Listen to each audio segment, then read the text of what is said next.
El árbol del conocimiento. La Biblia describe cómo el mal surge después de que la primera pareja humana ingiera los frutos prohibidos del conocimiento. En Génesis, capítulo 2, versículo 9, el árbol del jardín del Edén es descrito. Y el Señor Dios hizo nacer de la tierra todo árbol delicioso a la vista, y bueno para comer, también el árbol de vida en medio del huerto, y el árbol del conocimiento del bien y del mal. Más adelante en Génesis capítulo 2, versículo 16 y 17, Dios ordena a Adán no tocar el árbol del conocimiento. Y mandó el Señor Dios al hombre, diciendo, de todo árbol del jardín podrás comer libremente, pero del árbol del conocimiento no comerás, porque en el día en que de él comieres, seguramente morirás. Entonces Dios crea a la mujer y ambos deambulan por el jardín del Edén, desnudos y benditos, pero la serpiente aparece y tienta a la mujer a comer de los frutos del conocimiento. La serpiente explica que sus ojos se abrirán y podrán ser como dioses, y entender lo que es el bien y el mal. La mujer encuentra este árbol agradable ya que concede entendimiento y come sus frutos. También Adán come de los frutos y de repente se hacen conscientes del hecho de que están desnudos. La pareja humana es desterrada del jardín del Edén y la dura vida de trabajo, esfuerzo y procreación de los hijos comienza. Los cabalistas estaban fascinados por esta historia tan llena de símbolos que parece describir un proceso fundamental en la historia de la humanidad. Creían que las respuestas a las grandes cuestiones sobre el bien y el mal, la vida y la muerte podían ser encontradas en el mito de los dos árboles. Los cabalistas que afirmaban que las palabras simbolizan realidades subyacentes, lógicamente concluyeron que los árboles deberían ser interpretados metafóricamente. En el temprano texto cabalístico español, Sadet Sadat, o Los secretos del árbol del conocimiento, se explica que el árbol de la vida y el árbol de la muerte crecieron ambos a partir de la misma raíz. Los cabalistas notaron que el Génesis menciona que el árbol de la vida está en el centro del jardín del Edén, pero que la ubicación del árbol del conocimiento es más incierta. No obstante, en Génesis capítulo 3, versículo 3, podemos leer: Pero del fruto del árbol que está en medio del jardín, ha dicho Dios, no comeréis de él, ni lo tocaréis, para que no muráis.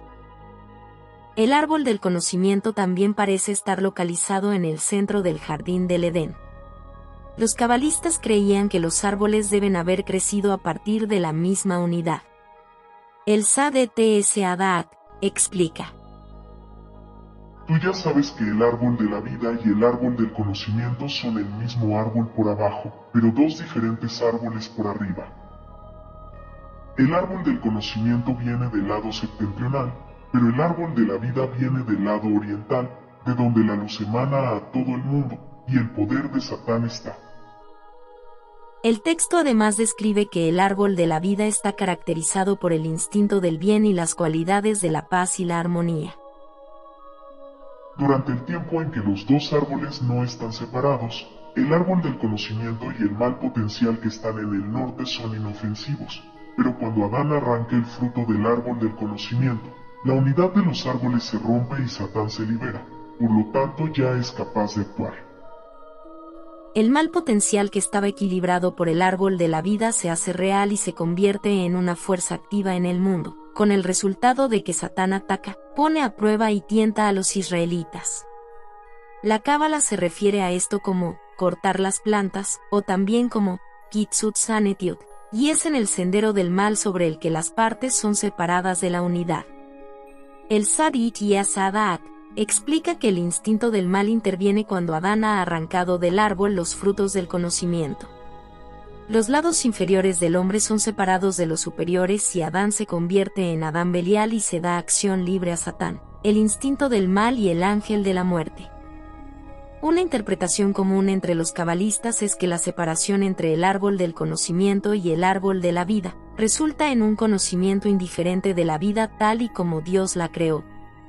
Esta distinción contribuye a un sistema no auténtico y falso de existencia. En el cabalismo temprano, el árbol de la vida estaba asociado con la novena sefira, Yesod.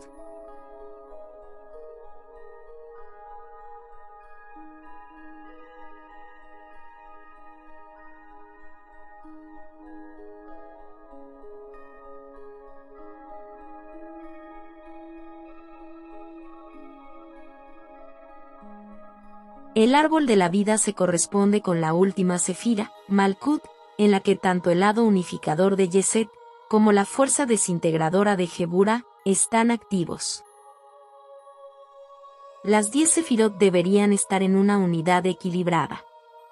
Las sefirot son llamadas las plantas, y el corte de las plantas es una expresión de cómo las diferentes sefirot están separadas las unas de las otras. La unidad equilibrada se rompe y esto conduce a la separación del conocimiento de la vida. Las fuerzas punitivas de Geburah son liberadas sin control en la sefira inferior, Malkut. Las 10 sefirot, cuando están en unidad equilibrada, son parte del lado sagrado, o Sitra de Kedusa. Pero cuando el hombre arranca del árbol los frutos del conocimiento, algunas partes son separadas de la totalidad y estas partes separadas acaban en el otro lado, o Sitra Hará, que es el lado maléfico.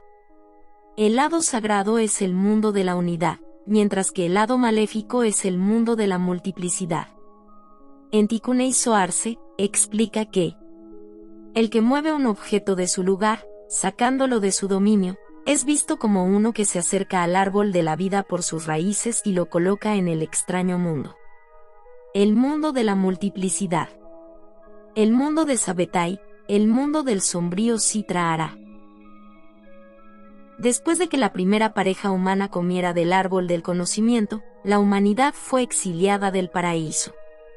El árbol del conocimiento domina la existencia del hombre. La existencia bajo la influencia del árbol del conocimiento está caracterizada por la perturbación, la multiplicidad y la dualidad entre el bien y el mal.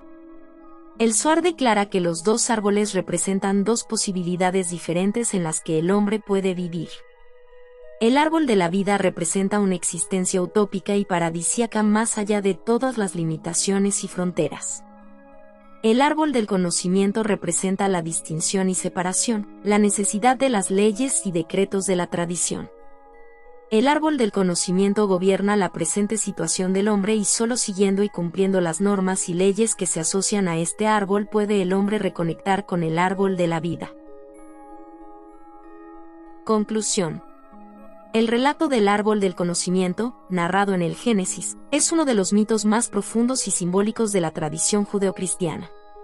La historia de Adán y Eva no solo describe el origen del pecado y la caída de la humanidad, sino que también plantea cuestiones fundamentales sobre la naturaleza del bien y del mal, el libre albedrío y el destino del hombre. Para la Cábala, esta narración encierra enseñanzas ocultas sobre la estructura del universo y la condición humana, revelando que los dos árboles del Edén no son entidades separadas, sino expresiones de una misma realidad vista desde perspectivas distintas. Desde una lectura literal, el árbol del conocimiento representa la ruptura de la inocencia y la entrada de la humanidad en un mundo regido por la dualidad. Adán y Eva vivían en un estado de unidad con Dios, sin conciencia del bien y del mal como conceptos opuestos. Al comer del fruto, adquirieron conocimiento, pero este conocimiento vino acompañado de separación. Descubrieron su desnudez, experimentaron la vergüenza y fueron expulsados del paraíso. Así, la historia parece transmitir la idea de que la adquisición del conocimiento conlleva una pérdida de la armonía original. Los cabalistas interpretaron este relato desde una perspectiva más profunda. En su visión, el árbol de la vida y el árbol del conocimiento eran inicialmente una sola entidad, pero la acción de Adán separó sus fuerzas, permitiendo que el mal, antes contenido, se manifestara en el mundo.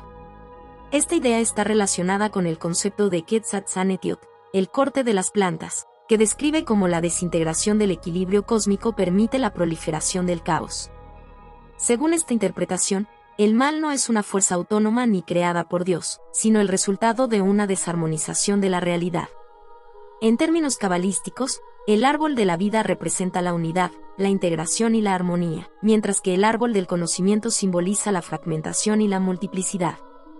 Cuando el hombre elige la senda del conocimiento sin considerar la unidad de la existencia, se sumerge en un mundo de dualidades irreconciliables, donde el bien y el mal, la luz y la oscuridad, se convierten en fuerzas en conflicto. Sin embargo, este estado no es definitivo.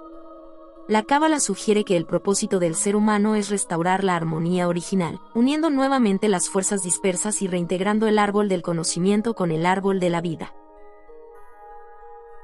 Reflexión sobre la sabiduría y la responsabilidad.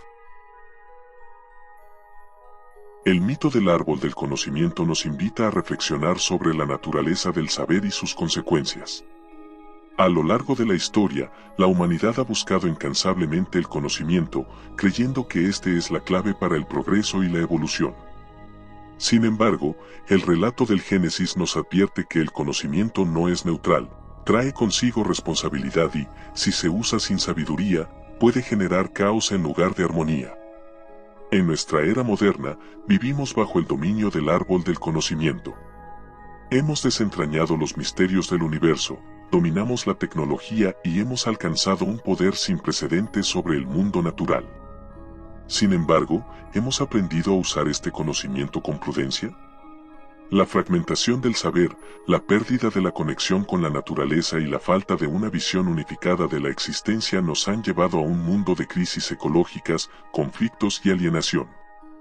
Al igual que Adán y Eva, nos hemos alejado del paraíso, pero la pregunta clave es, ¿podemos encontrar el camino de regreso? La respuesta que plantea la Cábala es que la redención no se encuentra en rechazar el conocimiento, sino en trascender la fragmentación. Solo al integrar la sabiduría con la compasión, el intelecto con la intuición, la ciencia con la espiritualidad, podremos restaurar la armonía original y redescubrir el árbol de la vida.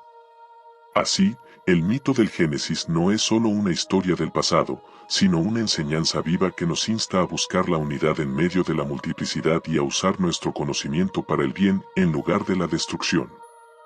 O mejor aún, ¿queremos realmente regresar? ¿Por qué no entregarnos a la oscuridad, ser devorados por el abismo y al otro lado, emerger como dioses?